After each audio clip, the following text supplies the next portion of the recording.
Yeah, what's going on? What's going on, everybody? Welcome to another Lion's Den with Seth. I'm one of your hosts, Seth. Hopefully, you're having a great weekend, your Sunday, and everything is all good to go. If this is your first time checking us out, this is what we do here at the Lion's Den. Okay, we focus on all things leadership, growth, and development that equals action. So it's not just about us getting behind this mic and y'all seeing this beautiful face that you get your rocks off, right? Is what do we do and how do we challenge you, the community, and even ourselves to get in front of these mics and make things happen. So that's what we're about here in the Lion's Den. And yes, wherever you're seeing this, make sure you're subscribing, make sure you're following, and you're hitting the share button. So utilize this time to hit the share button and let individuals know that you're in the place to be. And then also, if you want to engage in a conversation, make sure you go to StreamYard.com/Facebook so you can type in and say what up, though, to us. As a matter of fact, those that's watching right now, try it. No matter where you at. You might be on Facebook, YouTube, whatever. Hit that. But can't do this without my crew. So we go get it in like this. Big Nate, what's popping, man? How you feeling?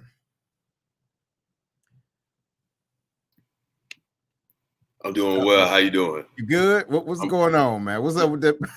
Hey. Man, listen, we ain't gonna have no issues this week, are we? Hey, we're gonna try not to, man. You know what I'm saying? So yeah, I'm keeping my fingers and my toes crossed, you know what I'm saying, that this is gonna be good. All right. How's your weekend, man? It was good, man. Relax. How about yours? Man, slow motion, man. You know, doing a little DJing here, a little bit of, you know, just a little bit. Think I saw you. I don't know if that was you or your brother, but somebody was getting it in.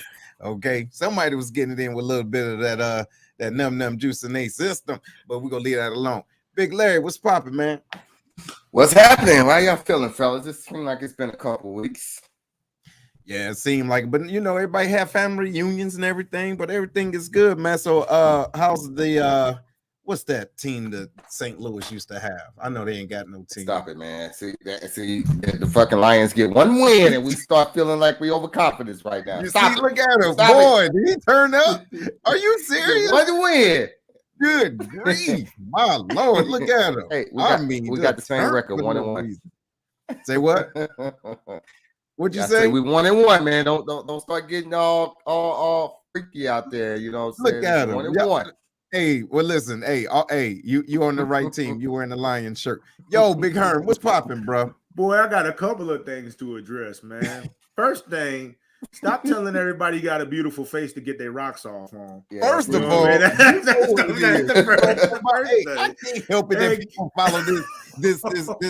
Hey, listen, check this out. Hey, if you think you a singer, you can beat Mike Tyson ass. I can say whatever. I can say. You know what I'm saying? Next thing, damn, Larry. You know what I'm saying? The F-bomb, you know what I mean? Hey, out the gate. Bruh. Anyway, how's your weekend, bro? Man, weekend. I don't think I dropped the F-bomb, did I? You did. Hard, man. With the ing. Right. You know what I'm talking about? Hey, what's going on, Kendrick? What's going on, Crystal? What's going on, James? Hey, what's going on, everybody? So how's your weekend, bro? Man, weekend is real good, man. Finally found a church home, you know what I'm saying, for me and my family today. We went ahead and joined the church today. So that's something I didn't really foresee me doing, you know what I mean? Because I wasn't a church guy. I had my objections, you know what I'm saying? I had my all my reservations about church, man, but I really found a great group of people, you know what I mean? So I'm excited about that, man. We're gonna see how that goes. That's good, man. And also, too, man, I want to thank you for coming on the show on the Congratulations. Healed episode, man. And we Blast. talked about consequences. That was pretty dope. Pretty Yeah, dope. a lot of- yeah, I can't. I realize I can't sell weed and why I can't do it. You know what I mean? Bro, this ain't the forum for that. that ain't it, bro. This ain't it. Yo, this ain't Ah, it. man. You see what I'm saying? But anyway, man, listen, I'm gonna let you tee up our guest, bro. Man, so with this next guest, well, I've had a history online with him, you know what I'm saying? Not really directly, but just watching him because he's always been a part of this community for a long time. He served on the city council, I'm sorry, and now he is a newly elected county commissioner for the 2nd district. I would like everybody to give a warm welcome to Mr. Jason Knight to the den. There you go. All right. What's going on, brother? How you doing? All right. I appreciate you guys invite me to the show. I really do. No. Right. It's an honor. So look, tell the den a little bit about you with your own words. Well, everybody knows the name Jason Knight. I have served, as stated previously, in the military. 19 years total service with 9 years active, 3 combat tours, twice to Iraq, once to Afghanistan, 2 company commands, several other positions in the Army Reserves, currently serving again in the Army Reserves, of course. And I've served simultaneously on the City Council and County Commission. I was formerly the County Commissioner for District 18 in Montgomery County and formerly the Ward 5 City Councilman for the City of Clarksville. I've served on several committees, from Budget Committee to Investment Committee to Animal Care and Control Committees. I have 7 kids, believe it or not, married to my wife, Mary Beth, and working on my PhD in Information Systems Management. I am a small business owner for Night Officiant Services and more, where I officiate weddings. Trying to catch up to one of the guys here in Clarksville who he's done about 30,000 weddings. Yeah, a lot to go. Yeah, but he's been doing it for a while, so I'm at about 1,000, so I'm good to go. Well, look, first thing I want to do is give you a round of applause. How many kids? 7, man. Woo! You see the gray hair? Yeah, I see it. Gray hair and kind of thin on top, but I all right. Hey, check it. So, me being a Clarksville native, man, I've watched your moves for a while, and I have to admit, I wasn't always a fan of Mr. Jason Knight, right? There's a couple of instances I want to set the tone of this conversation with, so we can go ahead and get it out the way, because they were pretty hot topics at the time that it happened in the city of Clarksville, and I just want to give Jason the opportunity to speak on it. I'm gonna do it. I'm gonna talk about one, give him a chance to speak about it, talk about another, and give him a chance to speak about that as well, because I know the people of Clarksville really want to hear the answer to these questions. The first thing I want to bring up is the infamous Mammy Lane situation. For those that don't know, in Clarksville, Tennessee, we have a neighborhood called Plantation Estates, and in Plantation Estates, the theme of that neighborhood is Gone with the Wind. So all of the road names are named after Gone with the Wind. I live literally right around the corner from Plantation Estates and never really thought too much about it. But one day, you know what I'm saying, I see Jason's face next to a Mammy Lane sign. You know what I'm saying? I'm thinking, okay, what's this about? And it was, should we change the name of Mammy Lane? And it felt like Jason, when Jason presented it, he presented it with the he presented it in a way like, I don't think we should change this, you know what I'm saying, and made it a problem when I felt like nobody in Clarksville ever was even thinking about this Mammy Lane. I mean, the name sounds crazy, but if you think about the movie, then you understand. But I'm thinking, why are we antagonizing Black people with this Mammy Lane situation when we're not even thinking about this? And why am I seeing Jason Knight's face next to the sign asking, should we change it? Now, I had a conversation with Jason. Now, I'd love for him to give audience some insight on how that whole Mammy Lane thing went down. Sure. Well, I appreciate you guys giving me the opportunity to expound on it. So, as you stated, it only blew up when my name got attached to it, right? It was actually in process way before that. So, as a sitting city council member, I can't really deliberate with another city council member on, unless we're in a committee, in a meeting, or something that type of forum. So apparently, some other city council member got someone outside of the community, outside of Clarksville, to raise a complaint. I guess this was what's called the cancel culture, attempting to make a change within Clarksville community, or trying to bring that cancel culture to the Clarksville community for whatever reason. So here's this street name that is being asked to change by an individual who didn't even live in the city, didn't even live in that community, didn't even live on that street, who complained about the fact that they were offended by that street name. And that went to a committee without me even knowing about it, considering I was the city council member for that particular district. So here I am now finding out about it, at an initial meeting, reading through the agenda and looking through everything else. So I said, why did I, not know about this issue? So here I am. I said, you know what am I to do? No one else went down there and knocked on anybody's door. No one else asked a question as to whether or not that name should be changed. So I asked the question, should this name be changed? And on my online poll, it was sort of 50-50, in reference to the name change. You had the individuals who were against the fact that it was called Plantation Estates, which I also could see an issue with, right? And here is the name of the street being called Mammy Lane, which can be seen as derogatory based off of the information provided to me, in reference to the name and to the background of that particular name, right? So I said to myself, okay, no one else went down to the street to go knock on the door to say, hey, how do you feel about it? So I said, you know what, I'm going to do it. And I knocked on every single person's door in that particular neighborhood and asked them how they felt about it. And I did a survey, and turns out 90% of those individuals who live on that street were African Americans, to include the individual who first moved on that road. They were African Americans, and they were all against the name change. So what am I to do as the representative for that particular district? Am I to go against what my constituents want, or do I follow in line with what my constituents are asking me, which was they didn't want the name change? And with the name change, it's not just a matter of changing the name of the street to make it, beneficial to somebody who might feel offended by it.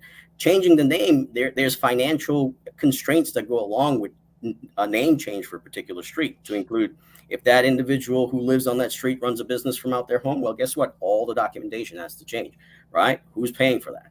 It's coming out of that constituent's pocket. Military individuals who live on that street, which, occurred, would then have to change all their military paperwork, right? Who's paying for that? Who's overseeing that? Who's making sure that that's getting taken care of? It's not the government. It's not that those city council members. It's not that individual who didn't live in that neighborhood who felt offended by it. It is that individual who sits, in that house, who's responsible for all those changes that's going to be made. The only thing the city is responsible for is for changing out the sign on that particular road, and that's it.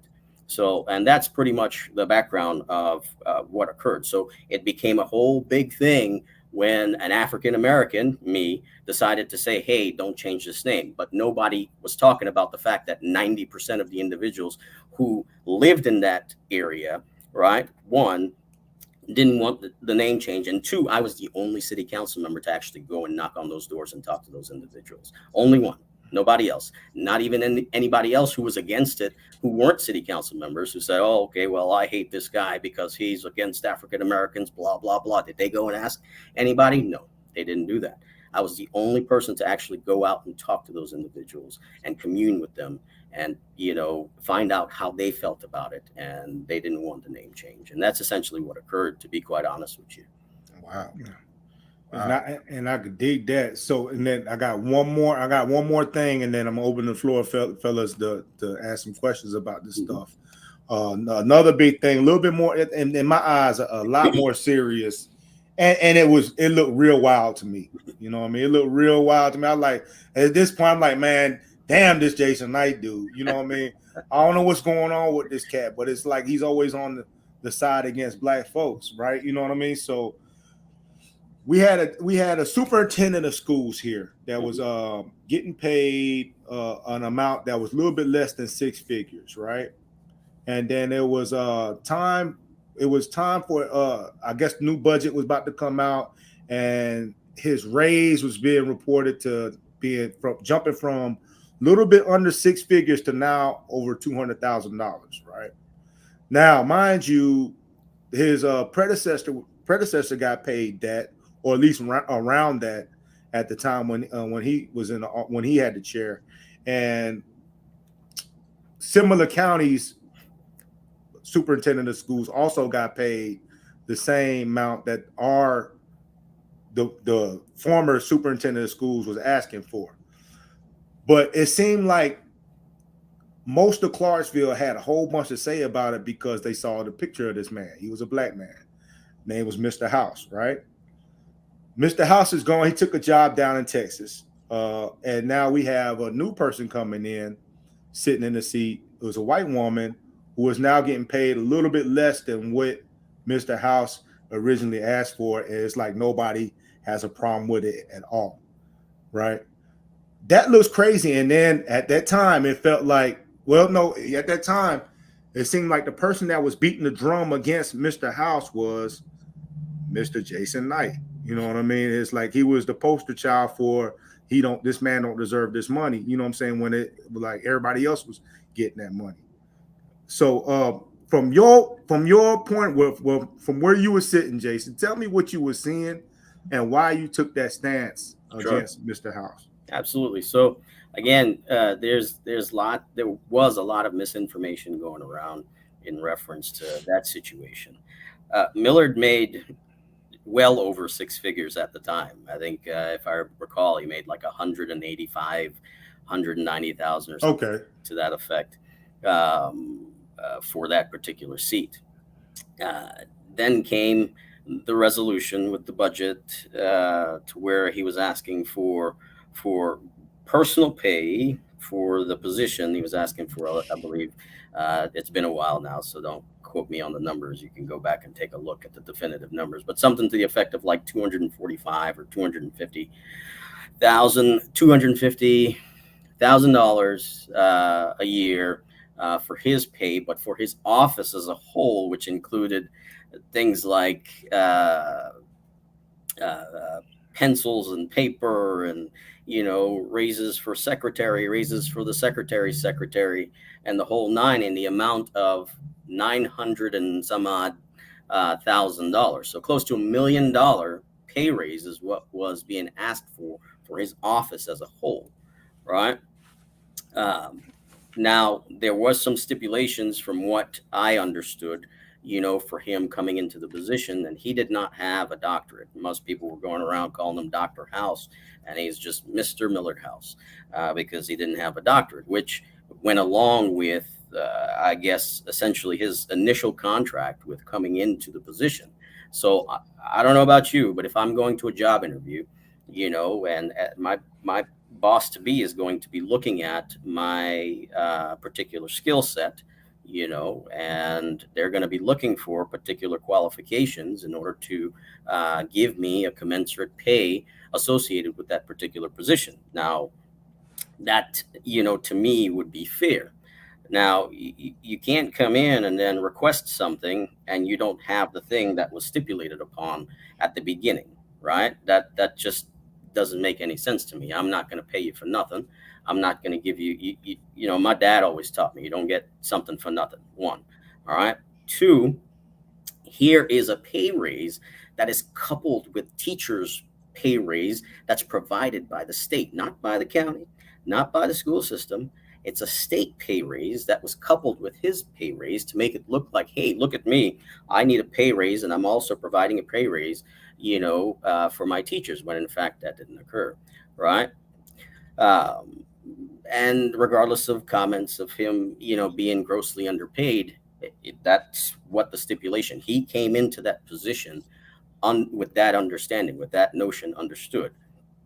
Having said that, right, I wasn't in the right mind of having someone couple teachers' pay with their own personal pay raise if he's not providing a pay raise for the teachers. And I literally said that during the county commission meeting. I said, listen, I said, split this budget apart, right? Go back, take it to the school system, provide a pay raise for the teachers, right? And then we can have a relook at it. But I don't want you coupling your pay raise with the teacher's pay raise. And then lo and behold, later on, a pay raise for the teachers came in.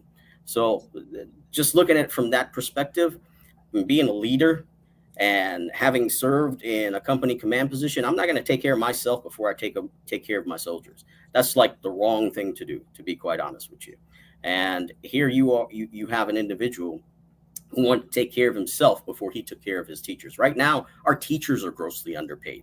Right now, our bus drivers are grossly underpaid. These are the things that we have to take a look at. These are the things we have to take into consideration before we're providing a big exorbitant pay raise for somebody who just wants, an extra couple $100,000 just so he can make the decision whether or not he wanted to stay or move to Texas to get $500,000 at another school system. So these are the things we have to take into consideration. All right.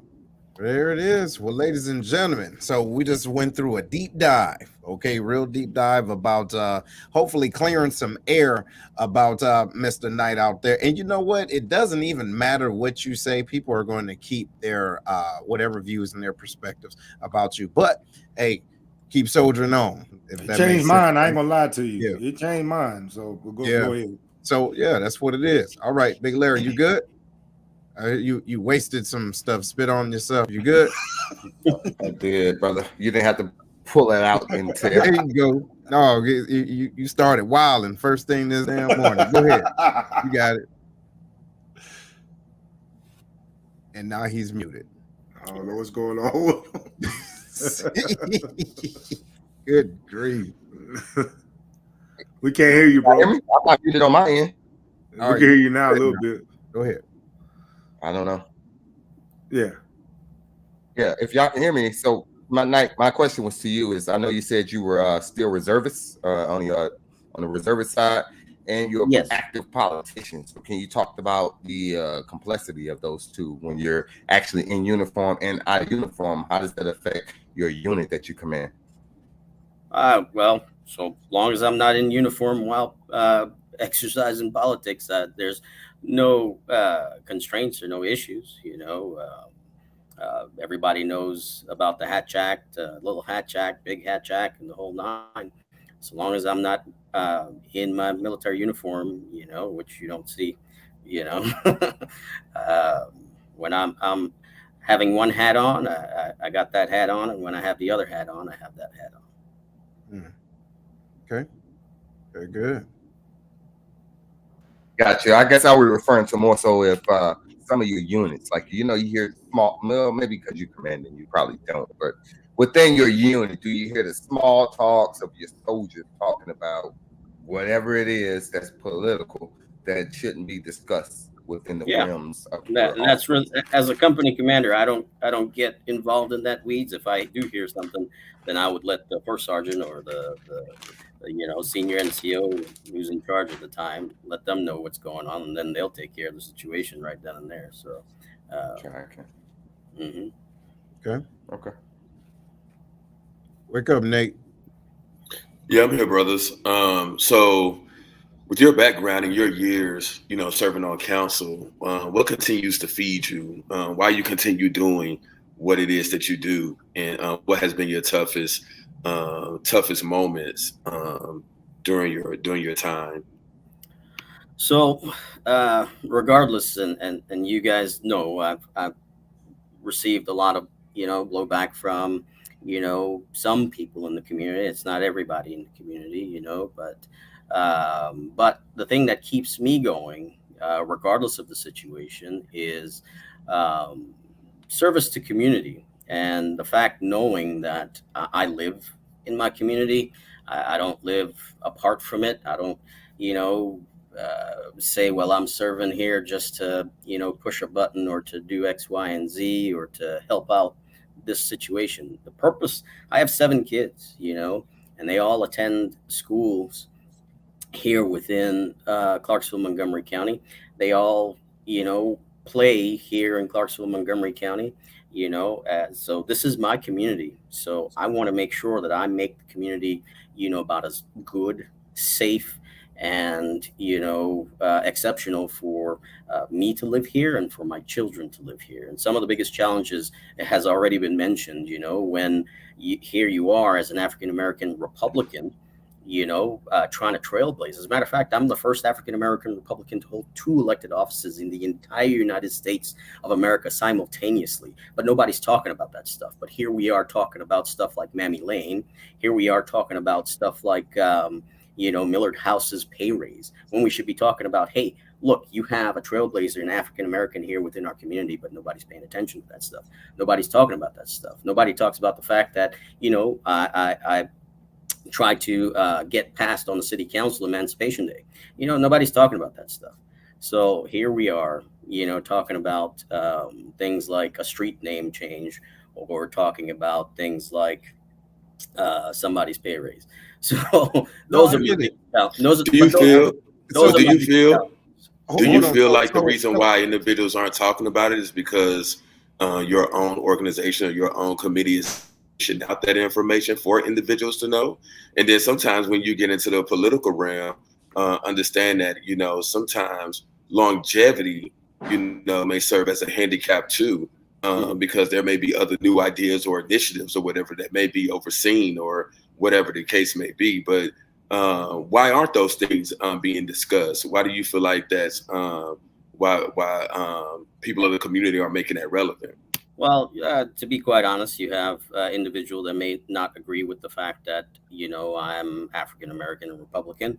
Then you have individuals even within, you know, to be quite honest, within the own party who, you know, may resent you because of whatever, and decide that, you know, they'll do everything in their power to either A, not support you, or B, support somebody's, you know, subtly, you know, behind your back or whatever, you know. So you find issues on both ends, being, you know, an African American and being a Republican. You have issues on both ends of the spectrum that, you know, you got to take a look at and try to address as they come. So that's and that is also a challenge, you know, being Black and being Republican, and having a lot of, you know, individuals in the African American community do what I would call reverse racism. You know, I'm married to a white woman, right?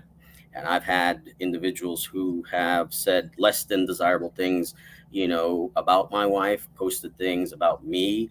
It's still on their Facebook pages, as a matter of fact.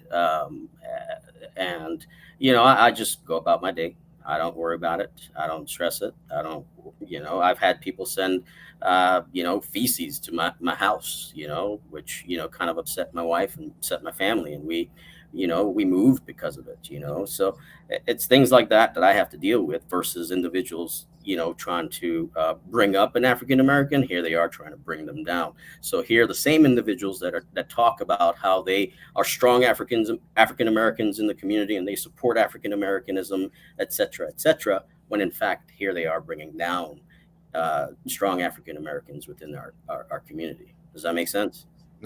Yeah, listen, that makes a whole lot of sense. And so my question is, well, I guess it's a question and statement, right? Because I want to make sure we stick to the topic, right? Because based off of what you're saying, and I agree, we aired everything out, and those that are interested in knowing, they will hopefully have a different perspective.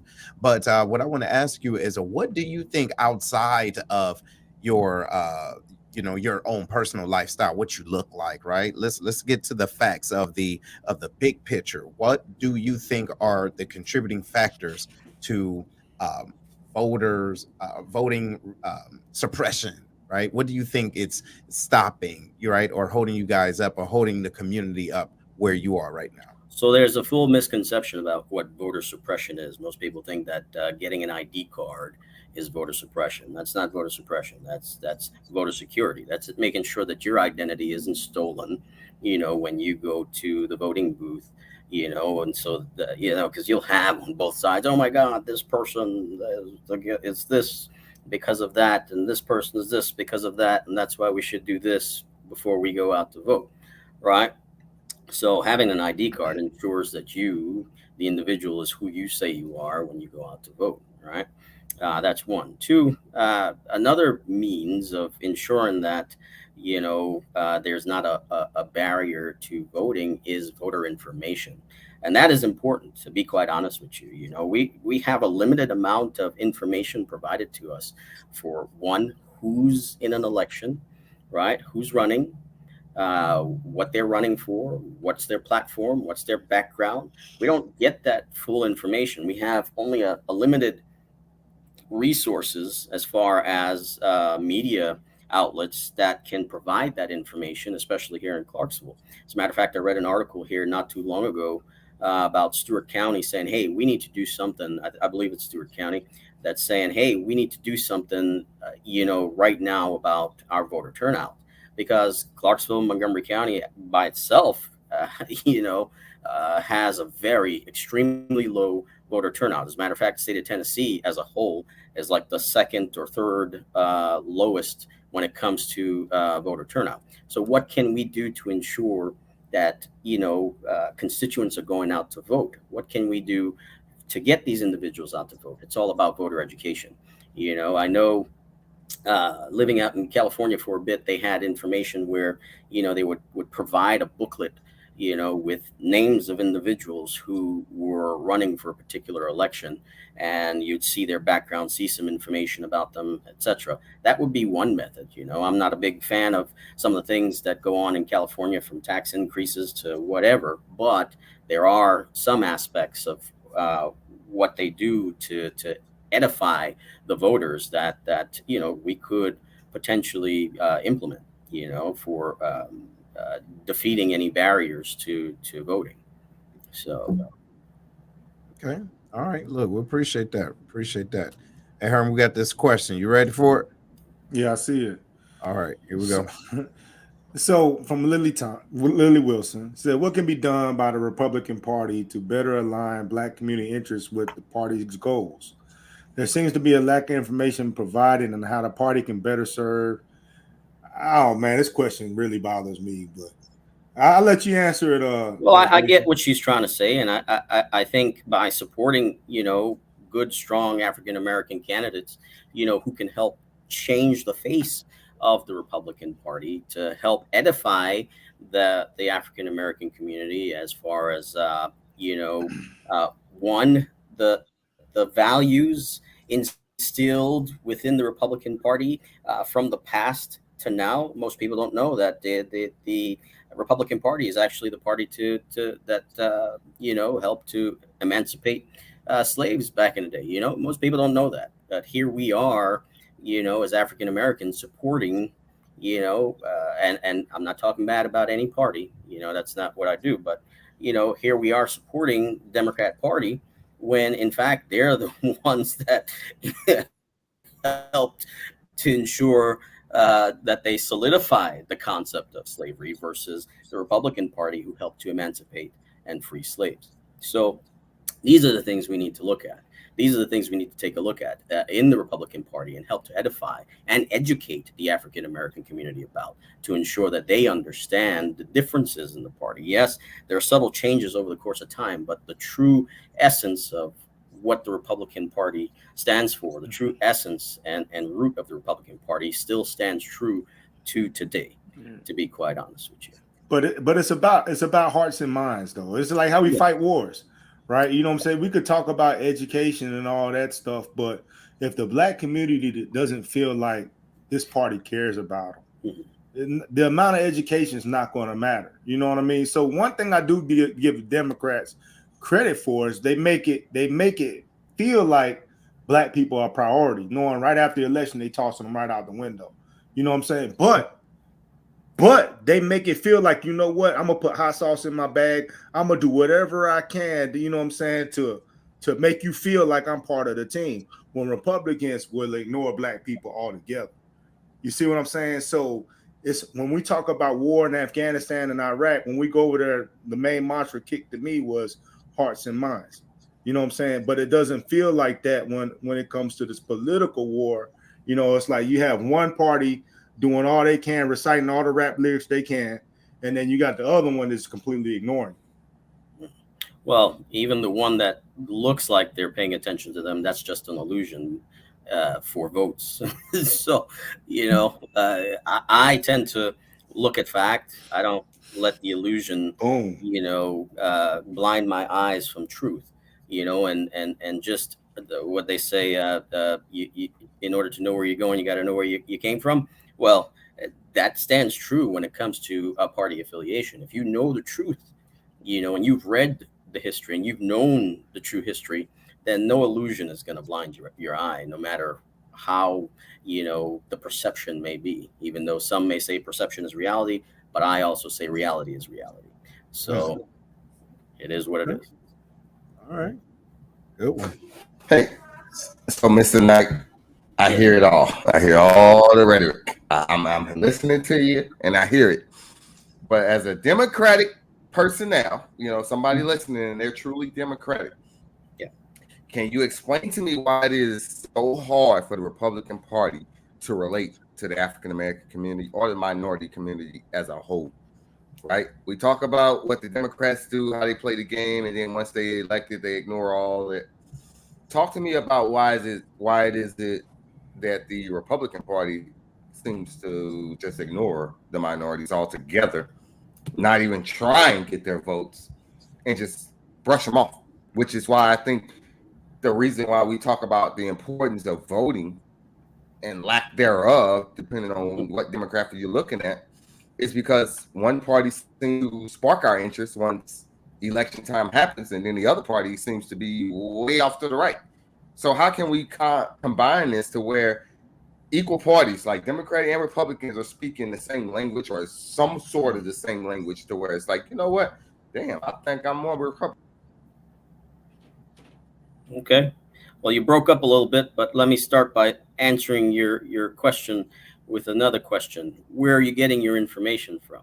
And I asked that question not for you to answer, but more of as a rhetorical, reference point. So if you are getting your information solely from a Democrat source, right, it's going to be portrayed to you as, oh, the Republicans aren't listening to you at all, right? And that's going to be that continued rhetoric, that continued statement, that continued message that's going to be portrayed and pushed to your mindset. Here I am, an African-American Republican. District 18 was a primarily Democrat-held seat. I ran as a Republican. I ran letting everybody know I was a Republican, right? And I was running against another African-American who was a Democrat, who held the seat previously, right? I ran, I campaigned, and I won as a Republican, with everybody knowing I was a Republican. When I ran for city council, same deal. I didn't change my stance. I didn't change anything. Everybody knew I was a Republican, and I ran against the Democrat preferred candidate. I ran against also a Libertarian preferred candidate, and I still won. And the question is how and why, right? Is it because I changed my stance? No, didn't change my stance. I didn't change my message. My message stayed the same. I ran, however, each time on taking care of the people. So if you have candidates who are capable of bringing the community together, I know that sounds cheesy, but if you have candidates who are Republican or Democrat or whoever, people tend to rally around them, right? They rally around these individuals, and then the party would then push a particular message saying, hey, the Democrats aren't listening to you, or the Republicans aren't listening to you. But if you stand on the Republican side, man, I guarantee you there's Republicans that'll listen to you. I was a Republican, and I listened to every single Democrat with it constituent within my community, right? So people didn't get that from me. That didn't say, hey, this guy isn't listening to the Democrats. I listened to the Democrats, I listened to the Republicans, and I listened to the Libertarians and Independents and everybody else within my community. Right. You know what? I think that's also a distraction to a point, right? Because if you do not take your time to do the research yourself, you're waiting for individuals to give you information. And then on top of that, you will tend to lean towards things that you they tell you agree to. with. Yep. You get what I'm saying? All right, here, check it out. We got go ahead. As a matter of fact, let me get Big Nate. Go ahead, man.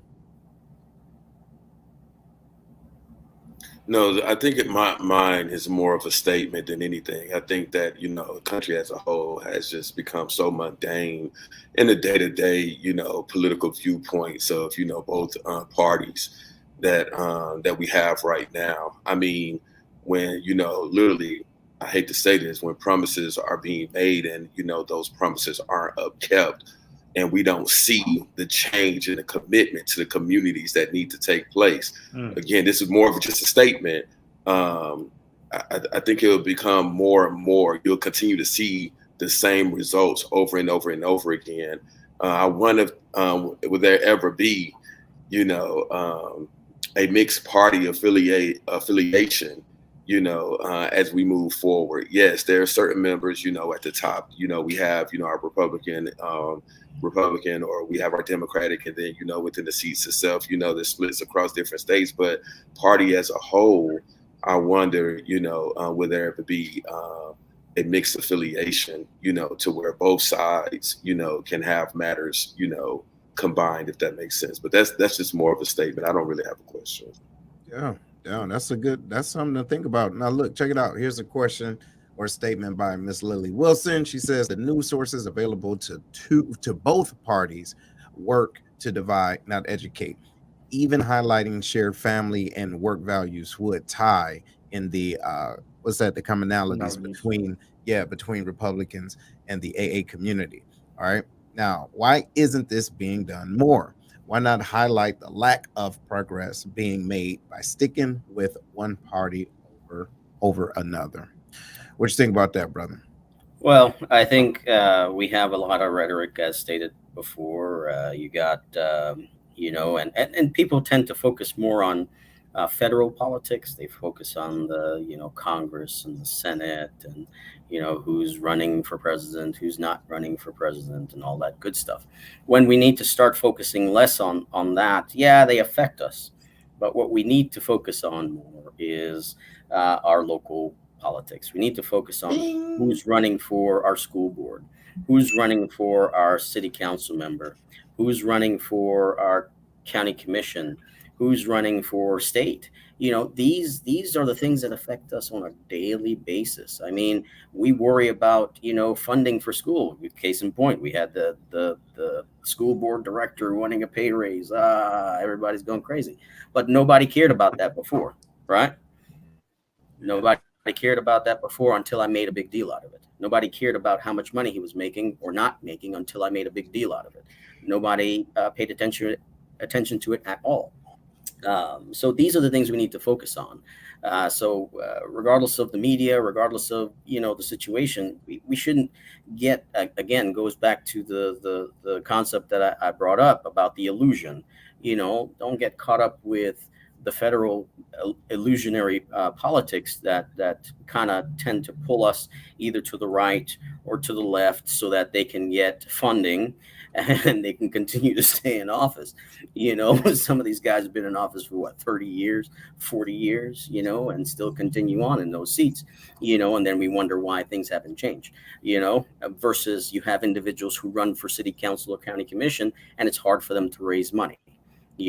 Because all that money that you have going toward a federal candidate is going towards somebody who shouldn't probably even sit in that seat, versus having a city council member who needs the money to get on that seat, who needs money to get signs, who needs the money to push out his message or her message. This is the political level we need to focus on, is that local politics, because they're the ones that are going to affect you directly, right then and there. They're going to affect your schools, your roads, your trash. Believe it or not, these things affect you on a specifically daily basis. So, yep. So check it out, Jason. What are some of what is the biggest misconception about you? You know what I'm saying?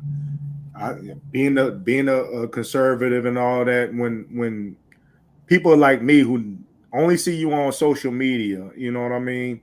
What are some of the biggest misconceptions that you would like to clear up about you to the people? Well, for one, what would they know? Hey, matter of fact, also talk a little bit about that the BLM guy, if you don't mind. You know what I'm saying? What happened with that as well? Tie that into the question I just asked you. So Maurice and I now are pretty good friends, you know. So he's a good guy, you know. So when I was doing the whole issue with the pay raise for the school board director, you know, Maurice was one of my biggest haters, and he was the head of the Black Lives Matter at the time here within Clarksville. And you know, he even mentioned on his page a couple times, F Jason Knight, F this, F that, F whatever, right? He even said, and my wife, so, this was hilarious. So he wanted to wear a F Jason Knight shirt to the county commission meeting that we were making that determination on whether or not we were going to vote for or against the pay raise for Millard. So anyway, with that being said, I was expecting a big old protest. They had a couple people out there, you know, not too many, but you know, I had a couple people out there, and I was expecting that T-shirt, you know, because I told my wife about it, and she was like, "Shoot, I want a shirt," because she's like, you know, so you know, just an inside joke between my wife and I, you know, but you know, he was my biggest hater. But when it came down to a situation where, you know, my friend needed assistance, and I asked him, I said, "Who came to your assistance, to your aid when you know?" And he's like, "Nobody," you know. And I said, "Well, listen, I got something going on where, you know, I needed to fix my house." And I said, "You know, I'd love for you to come by and do that. In exchange, you know, I'll pay you, you know." And he's like, "Okay," you know, and he came by. You know, that dude worked hard as hell. And, you know, just to give him a little plug, you know, go on his page. It's, you know, I think it's called Casinos Handyman Service. You know, go on there and, you know, check him out. If you guys need any help around your house or, you know, need something fixed, call that dude. You know, he's really good. Anyway, we got to talking. You know, we talked and talked and talked. Come to find out, he's more conservative than most people think. You know, and come to find out, him and I became really good friends, and it went from F Jason Knight to, man, I want to give this guy a hug, you know. So, and nobody else helped him out at the time, you know, except me, you know, from what, based off of our conversation. So, you know, you got to look at things like that. You go from having a misconception about a person to actually having a conversation with them and seeing who they are as a person. You know, not just as a pedestal piece, you know, somebody who, you know, sits on a pedestal and you're pointing your finger, either your thumbs up or your finger at them, you know, saying, "Hey, I either hate you or I love you," you know, when in fact they're people. I'm a person. I have a regular life. You know, I have, you know, kids. I have a family.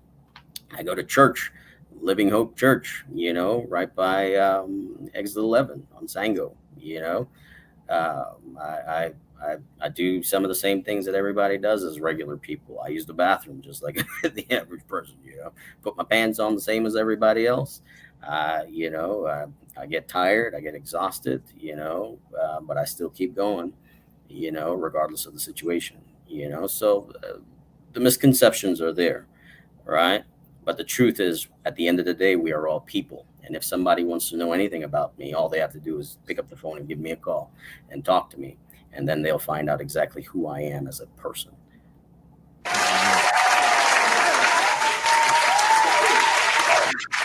It is. You know what? I think that's dope, man. That's real dope. All right, y'all. We about to do the round robin. What you got, Larry? Hey, so my final question is the topic itself, the importance of the vote. So what I wanted you to hit on real quick is the importance of the vote from a local standpoint all the way up to the federal level, because a lot in the minority community, we don't think our vote counts. We don't think it matters. However, when you talk about the real ID, when you talk about the redlining, when you talk about all these things that are being put in place to make it harder for folks to vote, that should tell you, that should signal to you that, yeah, your vote really does matter.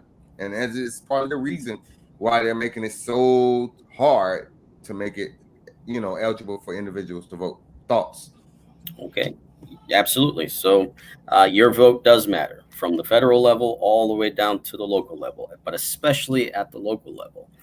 You should be out, like I said, voting for your local candidates. You should know more about who's running for your school board, city council, and county commission than you do who's running for Congress. But at the federal level, your vote also counts. I know I've heard all the hoopla about the Electoral College and all that other good stuff. Yes, the Electoral College is in place for specific purposes to ensure that one state doesn't have more of a say than another state. Because if we voted by just individual votes, when it comes down to a president, then California, Texas, and New York will have the say every single time, and every other state wouldn't matter, right? And hence the reason why we have the Electoral College. So each state has a particular electorate that you, the individual, vote for, and then those Electoral College individuals would then cast their ballot for that particular individual to become president of the United States.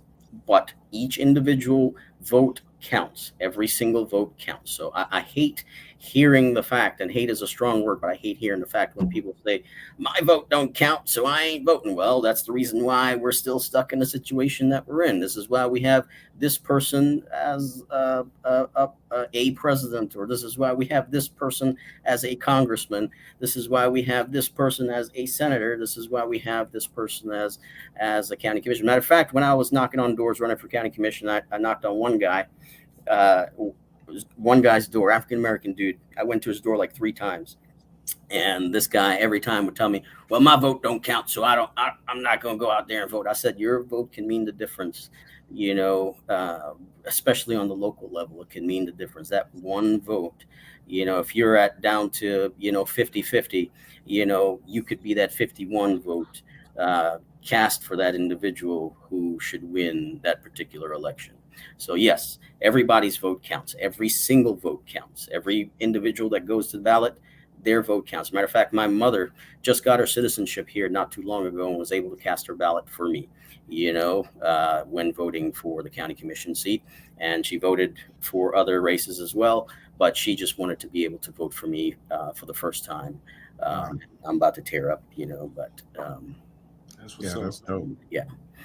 That is. Wow. So everybody's vote. Wow, every vote matters. Go ahead, Big Nate. No, I don't have anything. I just want to tell you thank you. Thank you for your service, right? Not only in the military, but what you're doing locally for your community truly means a lot, and continue setting the bar. So thanks for all that you continue to do. I appreciate you. Right on. All right, Herm. So for me, an important thing I got from this is to sit down and have a conversation with a person. You're not always going to agree with somebody's viewpoint or where they're coming from and stuff like that, but generally most people, at heart are good, you know what I mean, and they mean well. They just mean well a different way than you do. They just getting there a different way than you do. And that's what I learned speaking with Jason on the phone. We talked for a good amount of time on the phone, because again, I was not a fan of Jason Knight based on what I seen online. Never talked to the man in my life, only seen him once. You know what I'm saying? But that phone conversation, I was like, wow, you know what I mean? I went to that conversation with an open mind, thinking, okay, let me talk to this guy. I can't believe he really want to come onto the show. You know what I mean? Let me talk to him. But that conversation, you know what I'm saying, taught me a lesson I learned before. You know what I mean? Don't be so quick to come to a judgment of a person, especially if you don't know him. You know what I mean? You have no idea what they got under wraps. Like he said, you know what I'm saying? He's trailblazing, and he should be getting support. You know what I mean? And we should be looking to support the brother in any way that we can. You know what I mean? So, Jason, thank you for coming on to the show. You know what I mean? It was an honor speaking with you, and I look forward to greater things from you in the Clarksville, Montgomery County community. go. There you go. Listen, and also too, I want to give you an opportunity, Jason. Any final words that you have for the audience, right? Because you asked to be on, brother, and so you made some great points, and I think it was important. I know it was important for individuals to hear it, right? Because a lot of times we only gravitate to things that feel good, right? I need you to make me feel good, if that makes sense, right? But we avoid things, we avoid the truth, and sometimes we avoid accountability. So I appreciate you for coming on and illustrating that. So, you got a final word for our audience? Just reiterating what I said before, your vote counts, and pay attention to your local elected seats. As a matter of fact, in Clarksville, we have our city council races that are coming up, and there's a good young lady who's running for city council. Her name is Flora Wuku. Get out there and vote for her if you're in the Ward 6 area. Again, I'm Jason Knight, and you can follow me on JasonD.Knight, because I have my personal profile as well as my official profile. But the Facebook profile is Jason D, a period at the end of the D, and then my last name, Knight. You can also follow me on Twitter at JasonKnight4TN, and you can follow me also on Instagram, JasonKnight_TN, or if you'd like to make any type of contribution, or send me some information, get my email address, you can go to jasonKnight.org. I appreciate you guys. All right. Well, look, that's what it is, ladies and gentlemen. That's what it is. So we've been talking a lot about this, the politics and everything, especially down there in Clarksville, as a matter of fact. So it seemed like we need to do a whole nother campaign, right? So is that, you know what I'm saying? I don't know what's going on, but look, we do appreciate y'all. We do appreciate using us as a platform, okay, to help to connect, with your constituents, and individuals are listening to you. They're able to see you, and they're able to follow you, and really take some time to think about who you are from your own mouth. Because don't you just hate when individuals already have a preconceived notion of who you are, and they don't even know you? They haven't even taken the steps to get to know you, but what they're doing is they're listening to someone that they know and like as gospel. And that's horrible. And in my opinion, that's weak-minded. So, ladies and gentlemen, if there's anything you learn from the day, is get information from the source. If not, cut it off, shut your mouth. And that's what we need to do, right? But this has been the Lion's Den with Seth, y'all. Hopefully, y'all have a great weekend. This is what we do, and we will do it again next week. Right on. Right on.